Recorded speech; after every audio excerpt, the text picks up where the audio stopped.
아마샤가 왕위에 오를 때 나이가 25세라. 예루살렘에서 29년 동안 다스리니라. 그의 어머니의 이름은 여호아단이요 예루살렘 사람이더라. 아마샤가 여호와께서 보시기에 정직하게 행하기는 하였으나 온전한 마음으로 행하지 아니하였더라.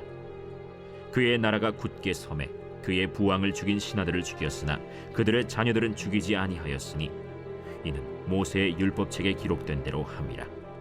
곧 여호와께서 명령하여 이르시기를 자녀로 말미암아 아버지를 죽이지 말 것이요 아버지로 말미암아 자녀를 죽이지 말 것이라.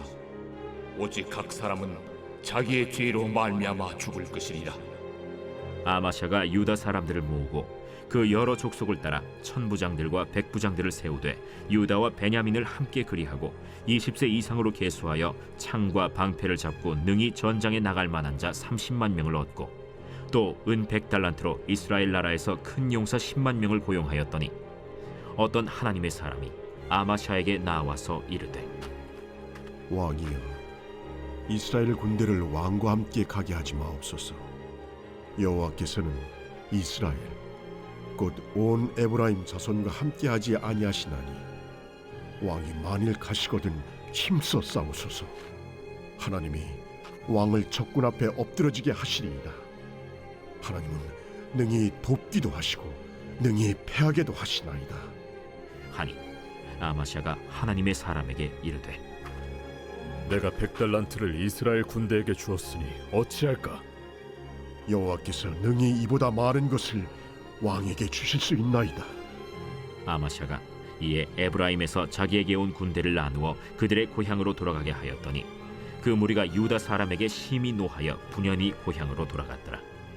아마샤가 담력을 내어 그의 백성을 거느리고 소금 골짜기에 이르러 세일 자손 10,000명을 죽이고 유다 자손이 또 10,000명을 사로잡아가지고 바위 꼭대기에 올라가서 거기서 밀쳐 내려뜨려서 그들의 온몸이 부서지게 하였더라.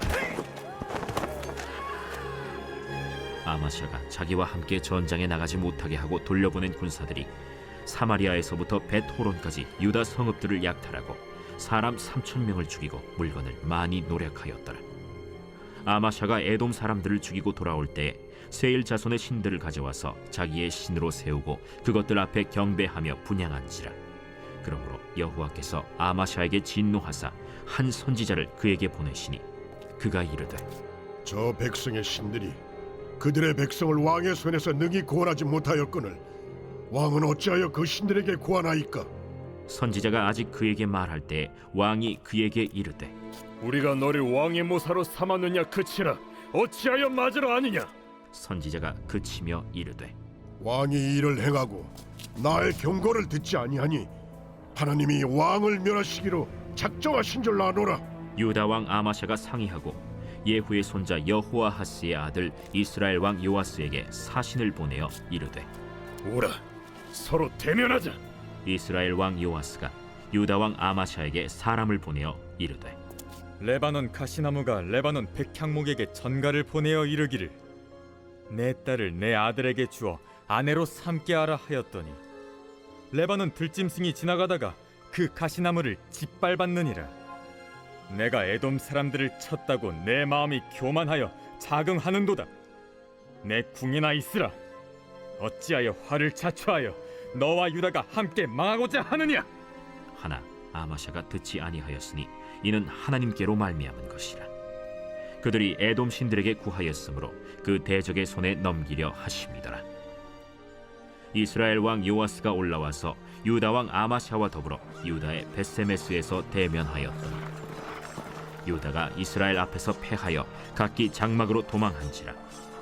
이스라엘 왕 요아스가 벳세메스에서 여호아하스의 손자 요아스의 아들 유다 왕 아마샤를 사로잡고 예루살렘에 이르러 예루살렘 성벽을 에브라임 문에서부터 성 모퉁이 문까지 400규빗을 헐고 또 하나님의 전 안에서 오벳에돔이 지키는 모든 금은과 그릇과 왕궁의 재물을 빼앗고 또 사람들을 볼모로 잡아가지고 사마리아로 돌아갔더라. 이스라엘 왕 요아하스의 아들 요아스가 죽은 후에도 유다 왕 요아스의 아들 아마샤가 15년간 생존하였더라. 아마샤의 이외의 처음부터 끝까지 행적은 유다와 이스라엘 열왕기에 기록되지 아니하였느냐. 아마샤가 돌아서서 여호와를 버린 후로부터 예루살렘에서 무리가 그를 반역하였으므로 그가 라기스로 도망하였더니 반역한 무리가 사람을 라기스로 따라보내어 그를 거기서 죽이게 하고 그의 시체를 말에 실어다가 그의 조상들과 함께 유다 성읍에 장사하였더라. 유교에서는 인간의 여러 가지 감정을 칠정이라고 표현합니다. 기쁠 희, 노여울 노, 슬플 애, 두려울 구, 사랑해, 싫어할 오, 그리고 바랄 욕, 이와 같이 7가지의 감정이 있다고 말합니다. 이렇게 사람은 기쁨과 노여움과 슬픔, 두려움, 사랑, 싫어하는 것, 바람의 7가지 감정을 가지고 살아갑니다. 그런데 인간이 가지는 7가지 감정보다 더 강렬하고 어떤 감정보다 인간을 사로잡는 감정이 또 하나가 있다고 저는 생각합니다. 그것은 복수심입니다. 드라마나 영화나 소설을 보면 인간의 복수심을 주제로 삼는 경우가 많이 있습니다. 복수심이라는 감정은 쉽게 한마디로 말할 수 없는 좀 복잡한 감정입니다. 남유다의 8대 왕 요아스는 7살에 등극하여 40년간 통치합니다. 하지만 아람 전쟁에서 부상을 당했고 침상에 누워있을 때에 신하들에 의해서 죽임을 당하고 말았습니다. 요아스의 뒤를 이어 9번째로 아마샤가 왕위에 올랐습니다. 오늘 본문은 아마샤 왕에 대한 내용입니다. 그는 25세에 왕위에 올랐고 29년 동안 다스렸습니다. 아마샤가 자신의 통치가 어느 정도의 궤도에 올랐을 때에 행했던 일이 3절과 4절 말씀에 증거하고 있습니다. 그의 나라가 굳게 섬에 그의 부왕을 죽인 신하들을 죽였으나 그들의 자녀들은 죽이지 아니하였으니 이는 모세의 율법책에 기록된 대로 함이라. 곧 여호와께서 명령하여 이르시기를 자녀로 말미암아 아버지를 죽이지 말 것이요 아버지로 말미암아 자녀를 죽이지 말 것이라. 오직 각 사람은 자기의 죄로 말미암아 죽을 것이니라 하셨더라. 오늘 본문 말씀은 인간의 복수심에 대해 말하고 있습니다. 아마샤 왕은 복수하는 이날을 손꼽아 기다렸을 것입니다. 자신의 권력의 기반이 견고해질 때까지, 힘이 있을 때까지 기다렸을 것입니다. 그는 아버지를 죽인 신하와도 정치적인 타협을 했을 것입니다.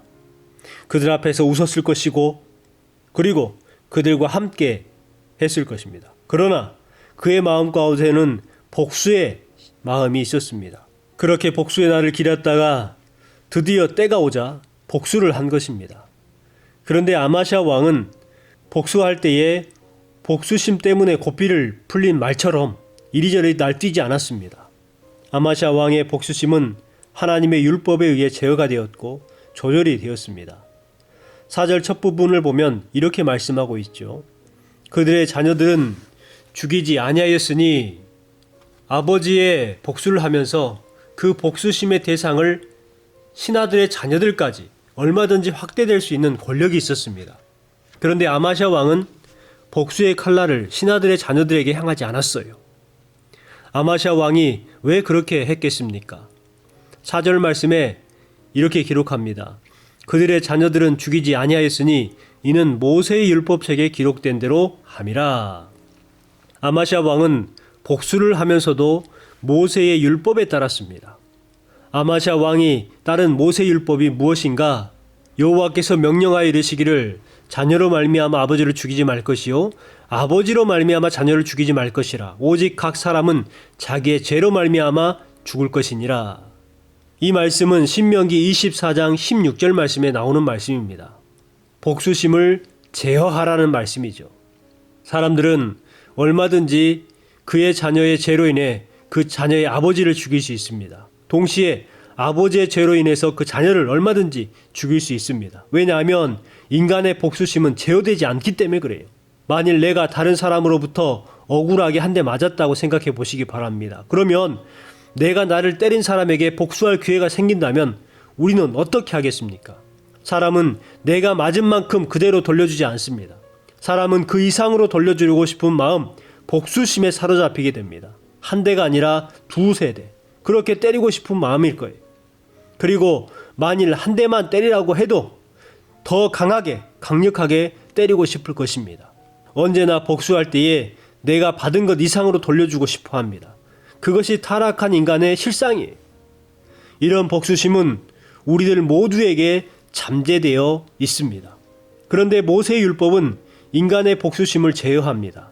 아버지의 죄 때문에 그 자녀를 죽이지 말라고 합니다.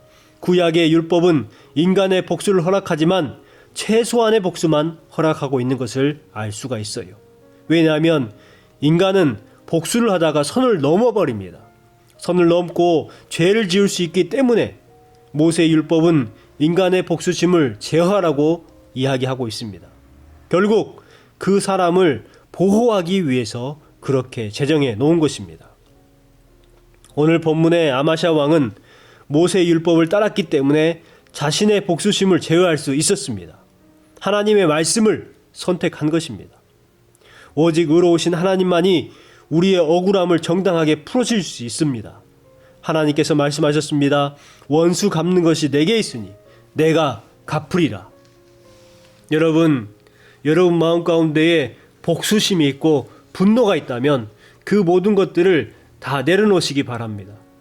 그 복수심 때문에 내 인생이 망가지고 내가 힘들어지게 되는 거예요. 여러분 복수심이 있을 때에 하나님의 말씀을 선택하시기 바랍니다. 억울하고 불편한 마음이 있다면 그것을 모두 하나님 앞에 내어 맡기시기 바랍니다. 그러면 하나님께서 그것들을 정당하게 풀어주실 것입니다. 오늘 하루도 그 믿음을 가지고 승리하시기 바랍니다. 남유다와 에돔 사이에 있었던 전쟁에 대해서 5절과 6절 말씀에 기록하고 있습니다. 아마샤가 유다 사람들을 모으고 그 여러 족속을 따라 천부장들과 백부장들을 세우되 유다와 베냐민을 함께 그리하고 20세 이상으로 계수하여 창과 방패를 잡고 능히 전장에 나갈 만한 자 30만 명을 얻고 또 은 100달란트로 이스라엘 나라에서 큰 용사 10만 명을 고용하였더니 아마샤는 전쟁을 치르기 위해서 남유다를 구성하고 있는 유다 지파와 베냐민 지파 사람들을 소집했습니다. 징집된 인원이 30만 명이었습니다. 3대 임금 아사는 58만 명을 징집했고 4대 임금이었던 여호사밧 때에는 116만 명이 징집되었습니다. 거기에 비하면 아마샤의 군대는 참 적은 숫자죠. 그래서 아마샤는 군사력을 증강하기 위해서 북이스라엘 에브라임으로부터 100달란트를 주고 용병 10만 명을 고용합니다. 그런데 어떤 하나님의 사람이 아마샤에게 이렇게 말을 하죠. 하나님께서는 북이스라엘 군대와 함께 하시지 않으시니 그들을 돌려 보내십시오 라고 말했습니다. 즉 용병의 군사력을 믿기보다 적은 숫자의 군사들이라 할지라도 함께 하시는 하나님을 믿으라 고면하고 있는 것입니다. 10만 명의 용병을 돌려보낸다는 것, 또 굳고 100달란트를 낭비하는 것 참 어려운 일이었습니다. 그러나 아마샤 왕은 잠시 주저하였지만 하나님의 사람이 하나님께서 충분히 그것들을 더 많이 주실 것입니다 라고 말하는 것에 대해 순종합니다. 10만 명의 용병을 돌려보내고 결심을 합니다. 북이스라엘 용병들을 돌려보낸 아마샤는 용기를 내어서 에돔 군대와 맞서 싸우기 시작합니다. 그 결과 소금골짜기 전투에서 대승을 거두었습니다. 10,000명을 전사시켰고 또 10,000명은 추락사시켰습니다. 그런데 아마샤는 어처구니 없는 일을 저지르고 말았습니다. 14절 말씀에 이렇게 증거합니다. 아마샤가 에돔 사람들을 죽이고 돌아올 때에 세일 자손의 신들을 가져와서 자기의 신으로 세우고 그것들 앞에 경배하며 분향한지라. 아마샤는 자신이 정복한 에돔의 우상을 가져왔습니다. 그것이 자신의 신이라고 그것을 경배했고 신으로 삼았다는 거예요. 그것들에게 분향하며 제사를 드렸습니다. 아마샤가 우상을 깨뜨려 없애고 불살라야 한다는 것을 결코 모르지 않았을 겁니다.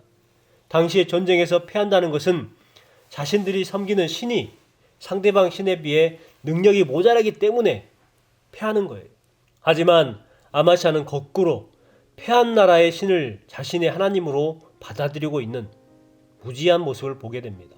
그것이 이해되지 않았던 하나님의 사람이 반문합니다. 이 우상들은 자기들을 섬기는 백성들을 왕의 손에서 건져내지도 못했는데 왕께서는 이 우상들에게 비신이 어찌된 일입니까? 그 말을 했을 때에 아마샤 왕은 아무런 말도 하지 않습니다. 하나님의 사람의 조언을 완전히 묵살했습니다. 이 사건은 아마샤 왕이 하나님께 등을 돌려 패망의 길로 가는 출발점이 되었어요.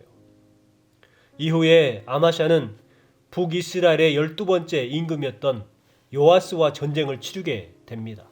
그 전쟁의 결과를 22절부터 24절 말씀에 증거하고 있습니다.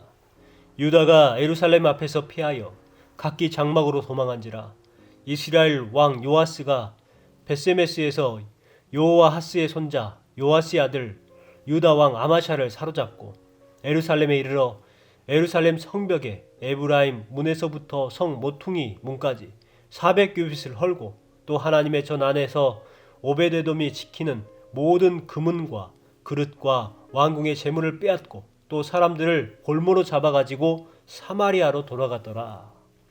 아마샤는 에돔 군대와 전쟁을 했을 때에는 대승을 거두었습니다. 그런데 북이스라엘 군대에게는 대패를 하고 말았습니다. 패배한 군인들은 도망을 갔고 아마샤 왕은 포로가 되었습니다. 그것뿐만 아니라 성전 안에 있던 금은 그릇들을 빼앗겼고요. 왕궁 보물창고에 있었던 모든 물건들을 약탈당했습니다. 심지어 포로로 끌려가는 사람들도 있었습니다. 북이스라엘에게 참패를 당한 것이죠. 아마샤 왕의 마지막이 어떠했는지 27절부터 28절 말씀에 증거하고 있습니다. 아마샤가 돌아서서 여호와를 버린 후로부터 예루살렘에서 무리가 그를 반역하였으므로 그가 라기스로 도망하였더니 반역한 무리가 사람을 라기스로 따라 보내어 그를 거기서 죽이게 하고 그의 시체를 말에 실어다가 그의 조상들과 함께 유다 성읍에 장사하였더라. 결국 아마샤 왕은 예루살렘에서 반역을 일으킨 사람들에 의해서 죽임을 당합니다.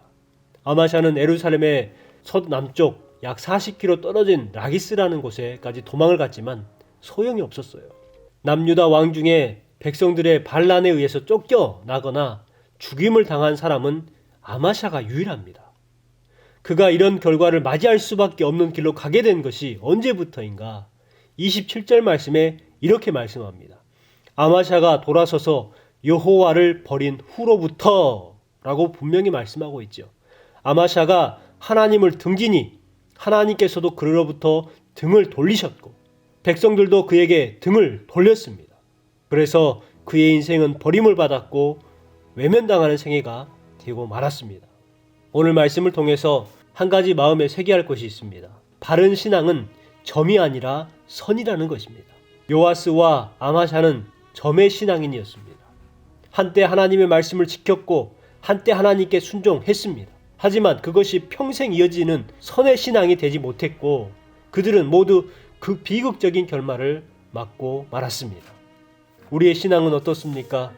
우리 주변에 얼마나 점의 신앙인들이 많습니까?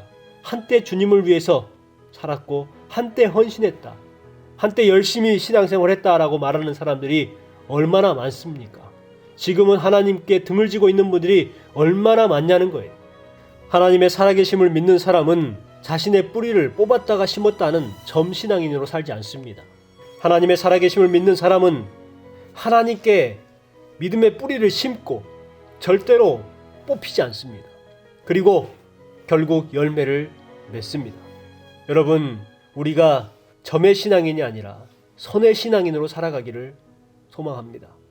여러분에게 주어진 참된 복을 누리고 복된 신앙인의 삶을 살아가며 참된 신앙의 열매를 맺을 수 있는 삶이 되시기를 주님의 이름으로 축복합니다. 기도하겠습니다. 하나님 아버지, 오늘 말씀 남유다의 9번째 왕인 아마샤의 모습을 통해서 우리의 모습을 발견합니다. 아마샤는 초기에는 자신의 감정이 아니라 하나님의 말씀을 의지했고 그 말씀대로 행하는 삶을 살았습니다. 뿐만 아니라 에돔과 전쟁을 치를 때에도 승리가 군인들의 숫자가 아니라 하나님이 함께 하심에 있다는 것을 믿었습니다. 하지만 에돔의 우상들을 무분별하게 수입해서 이해가 되지 않는 배교의 길을 걸었습니다. 우리도 한때 하나님의 말씀에 순종했고 하나님의 도우심과 하나님의 동행하시는 그 믿음을 가지고 있었지만 어느 순간부터 세속적인 가치관에 따라가 살아갈 때가 참 많이 있습니다. 하나님, 바라옵나니 우리가 점의 신앙길이 아니라 선의 신앙인의 길을 걷게 하여 주옵소서. 예수님의 이름으로 기도 올리옵나이다. 아멘.